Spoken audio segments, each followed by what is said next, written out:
Academy में आपको welcome करता हूं। हेल्थ एंड फिजिकल एजुकेशन का चैप्टर जो 2 चल रहा है, तो उसके टॉपिक को हम कवर कर रहे हैं। आज हमारे पास टॉपिक है तालीमी जिम्नास्टिक के वर्सी प्रोग्राम की दर्जाबंदी। वर्सी प्रोग्राम को दर्ज-झैल हिस्सों में तकसीम किया जाता है। हेल्थ एंड फिजिकल के बेहतरीन नोट्स मौजूद हैं। उसके बाद तमाम वीडियोस के लिंक डिस्क्रिप्शन में मौजूद हैं। आप हमारे डिस्क्रिप्शन से लिंक पे क्लिक करें तो आपको सारे लेक्चर आ जाएं। वर्सी प्रोग्राम को दर्ज-झैल हिस्सों में तकसीम किया जाता है। नंबर 1, जिस्म को गरमाने वाली वर्जिशें। इंसानी जिस्म को किसी सरगर्मी या मुकाबले में शिरकत करने से पेशतर इसकी उज़लात को गर्म करना, गरमाना ज़रूरी है। यानी अगर उसको कोई काम करना हो तो जिस्म को ज़रा गरमाना ज़रूरी होता है, वरना वो पट्टे या कोई सुकड़ जाते हैं या 100 मसाइल पैदा हो जाते हैं। ताकि खिलाड़ी अपने जिस्म को इस मौसम, आबो हवा और माहौल के मुताबिक जिस्मानी और ज़हनी तौर पर तैयार कर ले। इसकी ये तैयारी इसको अपने पट्टों की भरपूर ताकत से इस्तिफादा हासिल करने में मदद देगी, क्योंकि ऐसा ना करने से इंसानी एज़ा के सिकुड़ने, फैलने और खींचने की सूरत में नुकसान हो जाता है। ठीक है, और मतलूबा कारकर्दगी भी मुतासर होती है। ठीक है, नेक्स्ट आ गया जी, आसान किस्म की आज़ादाना जिस्मानी हरकत जो दौरान खून को बेहतर करे, इसमें शामिल की जाती है। मसलन उछलना, तेज चलना, किसी चीज़ को उछल कर छूना, आहिस्ता आहिस्ता दौड़ना, दौड़ने के दौरान कूदना, 1-2 पाँव से कूदना, ताक़ुब खुले पाँव से कूदते हुए बाजू हिलाना, झिलाना, फैलाना, आहिस्ता आहिस्ता दौड़ते हुए ज़मीन को छूना, खड़े होकर ऊंचे से ऊंचा जंप करना, उसके बाद खड़े होकर कूदना, हाथों की मदद से पाँव के पंजे छूना, फ़ज़ा में उछलकर छाती छूना, उसके बाद गेंद फेंकना, दबोचना, पहलुओं की तरफ झुकाना। यानी इस तरह उछलना कूदना, इस तरह का कोई काम करोगे, आपका जिस्म गर्म नहीं होगा तो आपको पट्टों को नुकसान होगा। ठीक है, यकदम रुक जाना, रुख बदलना, पहलुओं की तरफ भागना, यानी पीछे पाँव करके भागना, खुले पाँव, कमर झुकाते हुए हाथों से मुखालिफ पंजे छूना। ठीक है, ये सब इब्तदाई आसान वर्जिशें हैं। ठीक हो गया, जो जिस्म को गरमाने वाली वर्जिशें कहलाती हैं और आज़ादाना तौर पर सर अंजाम दी जाती हैं। ठीक हो गया, नेक्स्ट हमारे पास इसके टॉपिक शुरू होते हैं। जिस्म के मुख्तलिफ हिस्सों को हरकत देने वाली सरगर्मियाँ। ठीक है, ये है नंबर 1, जिस्म को गरमाने वाली सरगर्मियाँ। जिस्म के मुख्तलिफ हिस्सों को हरकत देने वाली सरगर्मियाँ। इस प्रोग्राम में जिस्म के तमाम मुख्तलिफ हिस्सों, जोड़ों, टांगों, बाजुओं, कंधों, धाड़, पेट, ठीक है, पहलू, कमर और गर्दन को हरकत में लाया जाता है। ये इंसान की मुतवाज़न नशोनुमा, मुकम्मल फिटनेस और तवाज़ुन के लिए मुफीद होती है। ठीक है, हमारे पास टॉपिक शुरू हो जाता है जी, जोड़ों की वर्जिशें। जो हमारे बाजू होते हैं, ये देखें मेरी उंगली है, इसका ये जोड़ है, ये कोनी है, इसका ये जोड़ होता है। इस तरह जो घुटना होता है उसका ये जोड़ होते हैं। ठीक है, जोड़ों की वर्जिशें, एक या दोनों बाजुओं का दायरे में चिलाना, यानी जो बाजू होते हैं इसको गोल गोल करके घुमाना, यानी इस तरह। ठीक है, नंबर 2, कलाई को दायरे में घुमाना। नंबर 3, बाजुओं को इतराफ में फैलाना, सुकेड़ना। नंबर 4, गर्दन को दाएं और बाएं घुमाना। नंबर 5, पंजों के बाल गेंद की तरह उछलना। नंबर 6, टांगों का बारी बारी आगे पीछे झिलाना। नंबर 7, कुर्सी पर बैठकर दोनों टांगों को बारी बारी सामने उठाना और गिराना, यानी सामने बैठ के इस तरह टांगों को उठाना। ठीक है, नंबर 8, टखनों को घुमाना।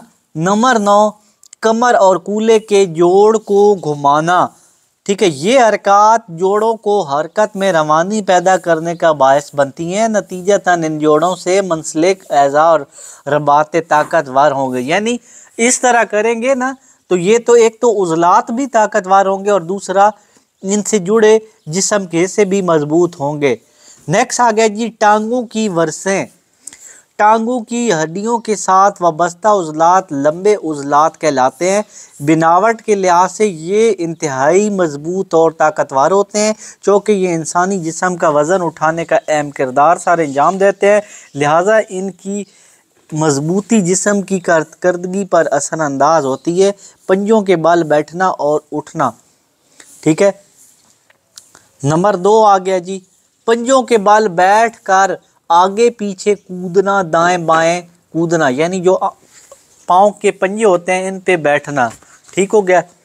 नेक्स्ट आ गया जी खड़े होकर बारी बारी घुटना ऊपर उठाना, यानी खड़े होकर जो घुटना होता है वो उठाना। नंबर 4 खड़े होकर पंजों के बल कूदना, यानी जो पाँव के पंजे होते हैं इनके बल कूदना। जिस्म को सीधा रखते हुए टांग को ऊपर उठाना, झिलाना, यानी टांग ऊपर ऐसे ऊपर उठा के फिर इसको इस तरह हिलाना, ठीक है।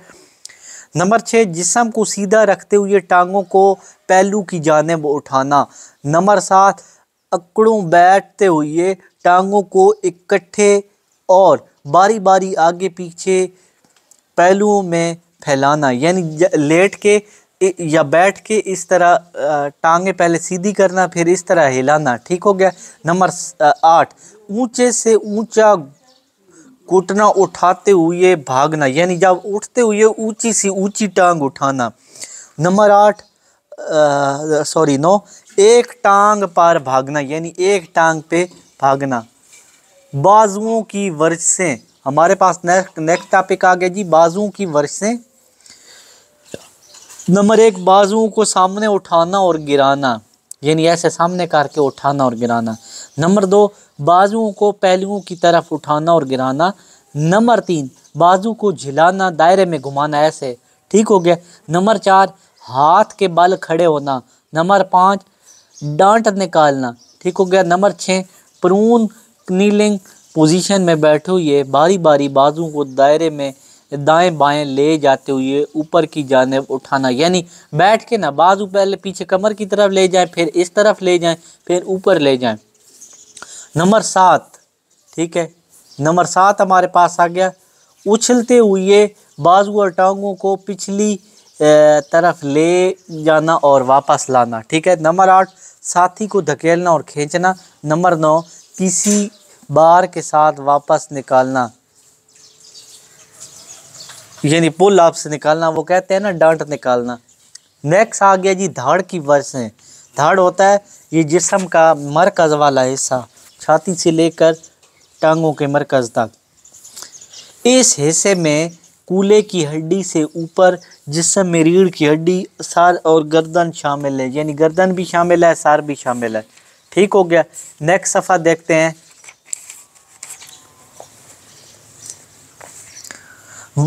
माहिरीन ने धड़ को 3 हिस्से में तकसीम किया है। एक बलाई हिस्सा, 2 पेट का हिस्सा, नंबर 3 पहलू या रीढ़ की हड्डी का हिस्सा, ठीक है। 3 हिस्सों में पहला हिस्सा आ गया जी बलाई हिस्सा की वर्सें, ठीक हो गया। बलाई हिस्सा कहते हैं ऊपर वाला हिस्सा। सर को आगे पीछे और पहलू की तरफ गिराना। नंबर 2 गर्दन को दाएं बाएं मोड़ना। नंबर 3 खड़े होकर धड़ को सामने झुकाना। नंबर 4 दोनों हाथों को कूल्हे पर रखकर जिस्म को आगे झुकाना और वापस अपनी हालत पर लाना, यानी पीछे हाथ रख के आगे झुकना और अपनी हालत पर लाना। नंबर 5 दोनों हाथ को कूल्हे पर रखकर जिस्म को पीछे से झुकाना। नंबर 6 पाँव खोलकर जिस्म को झुकाते हुए हाथ से ज़मीन को अच्छा नेक्स्ट आ गया जी नंबर 7 पाँव खुले रखते हुए दाएं हाथ से दायां पंजा और बाएं हाथ से बायां पंजा छूना। नंबर 8 मुंह के बल लेट कर छाती ऊपर उठाना और बाल साथी की तरफ फेंकना, यानी मुंह ऊपर आसमान की तरफ करके ना लेटना, ठीक है। फिर छाती ऊपर उठानी है, ऐसे आगे होना है, ठीक है। फिर जो गेंद होगी वो दोस्त की तरफ फेंकनी है। इसकी जुज नंबर बे, ठीक है, ये हम कर रहे हैं बलाई हिस्सा की वर्षें। नंबर 2 पेट की वर्षें, ठीक है। चित लेट कर टांगे ऊपर उठाना, ठीक है, यानी सीधा लेट के या उल्टा लेट के टांगे ऊपर उठाना। नंबर 2 कमर के बल लेट कर धड़ को ऊपर उठाना। नंबर 3 सटअप्स निकालना, सिटअप्स या सटअप्स कुछ भी बोल दे, इसको इंग्लिश में है, ठीक है। नंबर 4 सामने लंबी टांगों के साथ बैठकर हाथों से पंजों को छूना, ठीक है। नंबर 6 सीधे लेटे हुए दोनों हाथ से गर्दन के पीछे रखकर धड़ को झुकाना और पेशानी घुटनों को लगाना। नंबर 7 जिस्म का मेहराब बनाना। नंबर 8 ज़मीन पर चित लेटकर दोनों टांगें और बाजू पेट के सामने लाते हुए छूना। नंबर जीम जोज पहलुओं की वर्सें, हाथों को कूलों पर रखकर धड़ को दाएं और बाएं झुकाना। नंबर 2 पाँव खोल कर दोनों बाजू ऊपर उठाते हुए धड़ को दाएं बाएं झुकाना। नंबर 3 धड़ को दाएं और बाएं झुकाते हुए हाथों पंजों को छूने की कोशिश करना। नंबर 4 ज़मीन पर चित लेटकर बाजू के इतराफ़ की तरफ फैलाते हुए पंजों पाँव से हाथ को टच करना, ठीक है। नंबर 5 चित लेटते हुए घुटनों से दाएं बाएं ज़मीन को छूना, ठीक है, यानी लेट के ना घुटनों से ज़मीन को दाएं बाएं छूना। नंबर 6 आलती पालती मारकर बैठे हुए जिस्म को दाएं बाएं झुकाना। सेटस जो है लगाते हुए कोहनी से मुखालिफ घुटने को छूना, यानी ऐसे लेट के ना या बैठ के, तो जो कोहनी होगी उसके घुटने को दूसरी तरफ, अब दाएं वाले कोहनी है तो दूसरे घुटने को छूना। नेक्स्ट जो आ गई जी तवाज़ुन की वर्सें, ठीक है, पहलुओं की वर्सें हो गई, तवाज़ुन की वर्सें। एक टांग पर खड़े होना, एक टांग पर खड़े होकर मुखालिफ टांग का घुटना उठाना। नंबर 3 सर के बाल खड़ा होना, यानी सर नीचे टांगे ऊपर। नंबर 4 हाथों के बाल खड़े होना, हाथों के बाल खड़े होना। नंबर 5 एक टांग पर खड़े होकर जिस्म को आगे की तरफ झुकाना और बाजुओं को पहलुओं की तरफ फैलाना। नंबर 6 एड़ियों के बाल चलना, एड़ियों के बाल चलना। नंबर 7 एक टांग पर खड़े होकर सुई में धागा डालना। नंबर 8 दोनों हाथ इतराफ में फैलाते हुए बीम पर चलना या रेल की पटड़ी पर चलना। बीम जो ये छतों की होती है या रेल की पटड़ी होती है उस तरह। फिर आगे जी लटकने की वर्सें, क्रॉस बार पर लटकने की डांट निकालना, यानी जो वो झूले की तरह ऊपर नहीं लगा होता तो उस पे डांट निकालना, ठीक है। नंबर 2 क्रॉस बार पर लटकना और टांगों को आगे पीछे झुलाना। नेक्स्ट आ गया जी नंबर 13 क्रॉस बार को पकड़कर एक से दूसरी तरफ जाना। नंबर 4 लेडर सीढ़ी, एक डंडे को छोड़ना और जांप लेते हुए दूसरे डंडे को पकड़ना। नंबर 5 रस्से पर चढ़ना। नंबर 6 क्रॉस बार पर लटक कर आगे पीछे छलांग लगाना। नंबर 7 2 रस्सियों पर चढ़ना जबकि एक हाथ में हो और दूसरे हाथ में, यानी 2 रस्सियों पर चढ़ना, एक हाथ में और दूसरे में।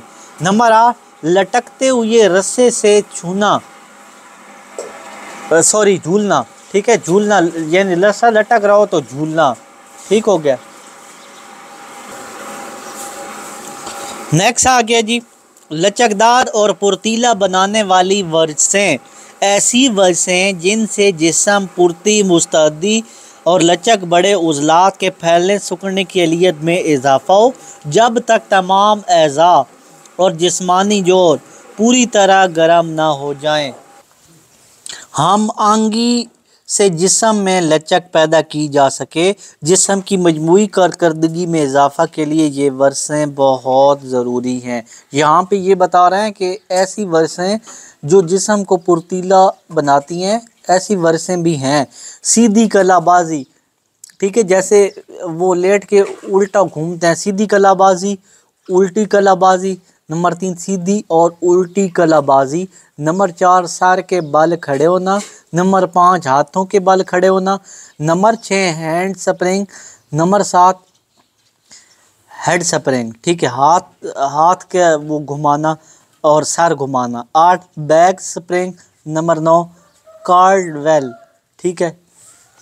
फिर आ गया जी गोता लगाना, नंबर 10 गोता लगाना। नंबर 11 बेंच पर मेंढक, यानी जिस तरह कान पकड़ते हैं मेंढक बनाते हैं मुर्गा। नेक्स्ट हमारे पास इसका चौथा पॉइंट आ गया जी गिरोही सरगर्मियाँ। ऊपर दी गई तमाम सरगर्मियों तमाम वर्षों के बाद गिरोही सरगर्मियाँ सर अंजाम दी जाती हैं। इनके अंजाम देने से बेशतर इनसे ज़रूरी वाकफियत का होना लाजमी है, क्योंकि सरगर्मी का कामयाबी का इन्हिसार बड़ी हद तक इससे मुकम्मल वाकफियत होता है। यानी अगर आप कोई वर्जिश करते हैं तो उसको आप मुकम्मल तौर पर जानते हो, सर से पाँव तक उसको मुकम्मल जानते हो। अगर आप जानते नहीं हैं तो वो वर्जिश करना आपके लिए नुकसान भी हो सकता है। ये सरगर्मियाँ बच्चों को मुख्तलिफ गिरोहों में मुख्तलिफ आलात पर कराई जाती हैं, इसीलिए ये गिरोही सरगर्मियाँ कहलाती हैं। गिरोह यानी ग्रुप में बहुत सारे लोगों में इनकी सरंजाम देने के लिए मंदरज़ैल मराहिल नशीन होने चाहिए। सरगर्मी के मुतल्लिक मुकम्मल वाकफियत, यानी जो इकट्ठी वर्जिश करानी है बहुत सारे लोगों को या बच्चों को, उससे मुतल्लिक मुकम्मल वाकफियत हो। नंबर 2 आगाज़ या तजवीज़ वो तरीका, यानी जो आप शुरू कर रहे हैं उसकी आपको तजवीज़ हो, पता होना चाहिए। नंबर 3 रफ्तार हासिल करना। नंबर 4 सरगर्मियाँ के लिए उड़ान। नंबर 5 सरगर्मी की तकमील। नंबर 6 लैंडिंग या वापसी, ठीक है, यानी जो आप काम एंड पे करेंगे उसके बारे में पता हो कि भाई इसका ये तरीक़ाकार है। गिरोही सरगर्मी की मिसाल लंबी छलांग लगाने के मुख्तलिफ मराइल से वाज़े हो जाती है। खिलाड़ी टेक ऑफ बोर्ड, आना जाना, उछलना कूदना, हवा में उड़ना, फिर ज़मीन पर वापस आना इंतहाई मुनासिब मिसाल है। नेक्स्ट आ गया जी इख्तिताम, फिनिशिंग कहते हैं जिसको। ऐसी सरगर्मियाँ जो दौरान खून के जोश को और तनफ़ुस को तेज़ी को असल हालत में लाएं और जिस्म को सुकून और तस्कीन देने के लिए इंजाम दी जाएं, इख्तितामी सरगर्मियाँ कहलाती हैं। क्योंकि सरगर्मियों का तस्कीन अंगेज़ होना, असर होना लाजमी। अगर ये बरोकार न ला जाएँ तो थकावट के साथ साथ उज़लात बोझलपन बाकी रहता है। इसके तहत लंबे सांस, आहिस्ता आहिस्ता चलना, भागना, साथी के साथ आहिस्ता आहिस्ता मार्च करना, टांगें फैला कर लेटना, बैठना, जिस्म के अज़ा जैसे बाजू और टांगों को हरकत देना, खड़े होकर घुटनों को बारी बारी छाती से लगाना वगैरह शामिल हैं। ठीक हो गया, यानी ये हो गया आज का चैप्टर क्लियर। नेक्स्ट वीडियो में हम करेंगे तफरी। मैंने आपको शुरू में दिखाया था कि यहाँ पे 1-2 चैप्टर हमने क्लियर कर लिए हैं। कल हमारा तीसरा चैप्टर है तफरी वाला, वो हमने क्लियर करना है। तो अब इंशाल्लाह नेक्स्ट वीडियो में इसी वीडियो के साथ इजाज़त चाहता हूँ। अल्लाह हाफ़िज़।